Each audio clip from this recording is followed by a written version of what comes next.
हाय दोस्तों, एक बार फिर से आपका हमारे YouTube चैनल सलमान सर मुरैनी पर बहुत बहुत स्वागत है। हम इस बार एक नया चैप्टर लेकर के आए हैं, वैद्युत द्विध्रुव। नया वैद्युत द्विध्रुव यानी इलेक्ट्रिक डाइपोल। बस एक लाइन की इलेक्ट्रिक डाइपोल की डिफिनेशन सुनते हैं कि वैद्युत द्विध्रुव एक निकाय है यानी सिस्टम है। वैद्युत द्विध्रुव एक निकाय है जिसमें दो बराबर किंतु विपरीत बिंदु आवेश एक दूसरे से अल्प दूरी पर स्थित होते हैं। मैंने कहा वैद्युत द्विध्रुव एक निकाय है जिसमें दो बराबर परंतु विपरीत प्रकार के बिंदु आवेश एक दूसरे से अल्प दूरी पर स्थित होते हैं। एग्जाम्पल के लिए मान लेते हैं माइनस क्यू कूलाम का आवेश और ये प्लस क्यू कूलाम के दो बिंदु आवेश जो परिमाण में एक दूसरे के विपरीत जो परिमाण में विपरीत यानी एक ऋण आवेश तथा दूसरा धन आवेश है, एक दूसरे से अल्प दूरी पर स्थित है। मान लेते हैं इन दोनों के बीच की दूरी 2l है। अब इसी निकाय को हम वैद्युत द्विध्रुव बोलते हैं।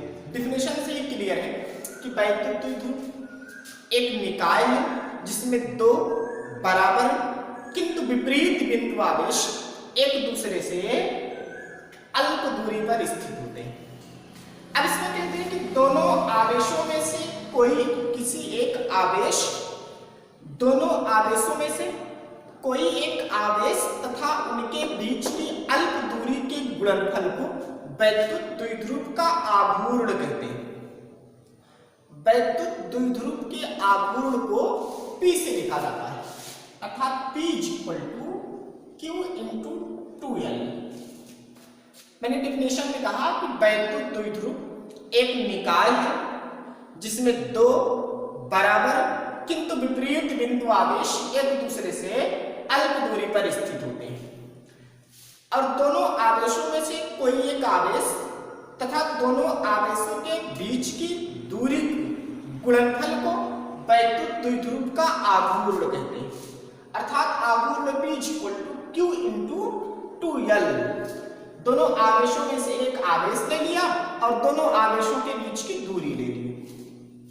इसी को लिख सकते हैं P = 2ql। ये वैद्युत द्विध्रुव के आघूर्ण का सूत्र है, वैद्युत द्विध्रुव का आघूर्ण। अब बात यह आती है कि वैद्युत द्विध्रुव के आघूर्ण में केवल आप दो विपरीत आवेश Q1 व Q2 के कारण ही आवेश की संरचना नहीं हो जाती, बल्कि संसार में ऐसी बहुत सारी वस्तुएं हैं जिसमें डाइपोलिंग हो जाती है, यानी किसी एक साइड धन आवेश आ जाता है और दूसरे साइड ऋण आवेश। अब दोनों के बीच में कुछ ना कुछ अंतर आ जाता है, कुछ ना कुछ डिस्टेंस बन जाती है। हम उसे भी वैद्युत द्विध्रुव कह सकते हैं। यानी वैद्युत द्विध्रुव कहने की शर्त यही है कि दो विपरीत प्रकार के आवेशों और दोनों परिमाण में बराबर हो और एक दूसरे से कुछ दूरी पर स्थित हो। ये मिल करके वैद्युत द्विध्रुव आघूर्ण का निर्माण करते हैं। एग्जाम्पल के लिए बहुत सारे अणु ऐसे हैं जो वैद्युत द्विध्रुव के आघूर्ण का निर्माण करते हैं। एग्जाम्पल के लिए HCl, NH3, H2O ये अणु है। हाइड्रोक्लोरिक एसिड का अणु, NH3 अमोनिया, H2O जल, ये सब इलेक्ट्रिक डाइपोल अर्थात वैद्युत द्विध्रुव की भांति व्यवहार करते हैं।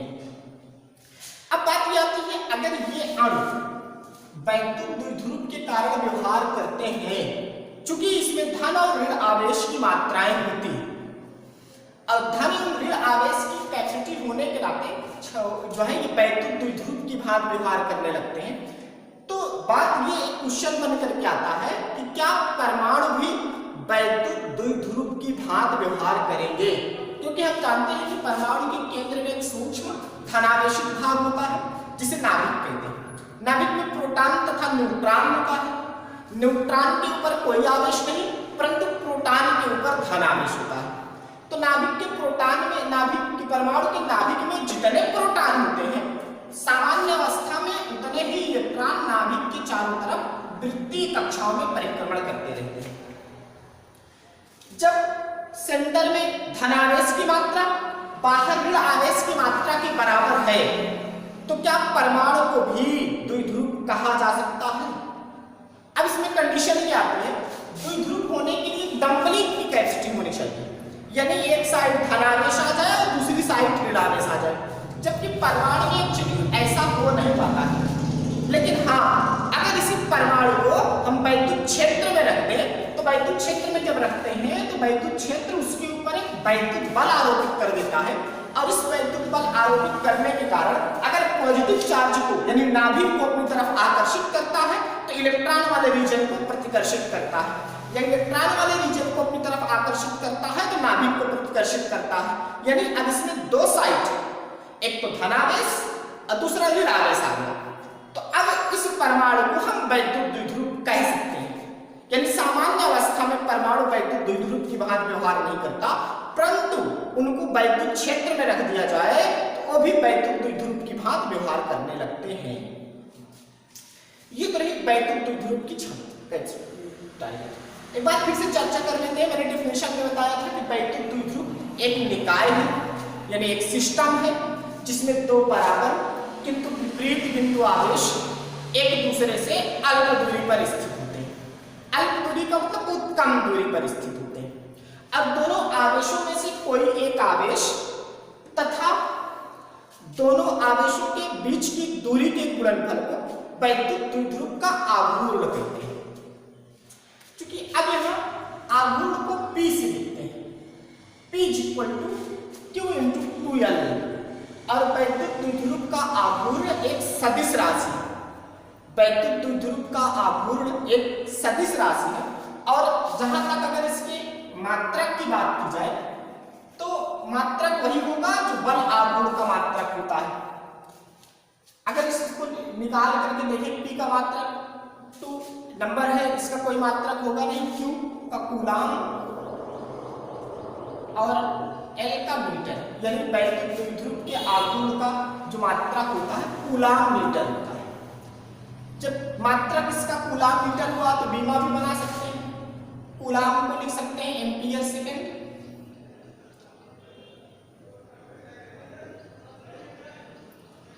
एम्पियर सेकेंड और मीटर, तो मीटर को जो है L से लिखते हैं, सेकेंड को T से और एम्पियर को A से, यानी इसका मात्रक बीमा L की है। ये रहा वैद्युत द्विध्रुव। वैद्युत द्विध्रुव प्रकृति में कहीं भी अगर दो समान चार्ज के पार्टिकल एक दूसरे से सब जो है बहुत कम डिस्टेंस पे अगर सिचुएटेड हो तो उन दोनों के बीच का जो निकाय बन जाता है उसे वैद्युत द्विध्रुव कहते हैं। और दोनों आवेशों में से किसी एक आवेश तथा दोनों आवेशों के बीच की दूरी को वैद्युत द्विध्रुव का आघूर्ण कहते हैं। वैद्युत द्विध्रुव के आघूर्ण का भार एक सदिश राशि है, इसका मात्रक कूलाम मीटर और बीमा LTA होती है।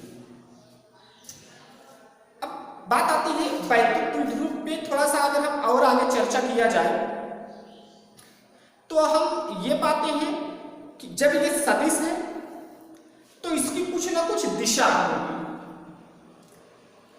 और जहां तक वैद्युत द्विध्रुव की दिशा की बात की जाती है तो वैद्युत द्विध्रुव की दिशा वैद्युत द्विध्रुव के अक्ष के अनुदिश ऋण आवेश से धन आवेश की तरफ होती है, यानी इसकी जो दिशा होगी इस साइड हो जाएगी। वैद्युत द्विध्रुव आघूर्ण की दिशा हमने कहा वैद्युत इसके अक्ष के अनुदिश यानी अक्ष की ही दिशा में होती है और ऋण आवेश से धन आवेश की तरफ होती है। थैंक यू, धन्यवाद।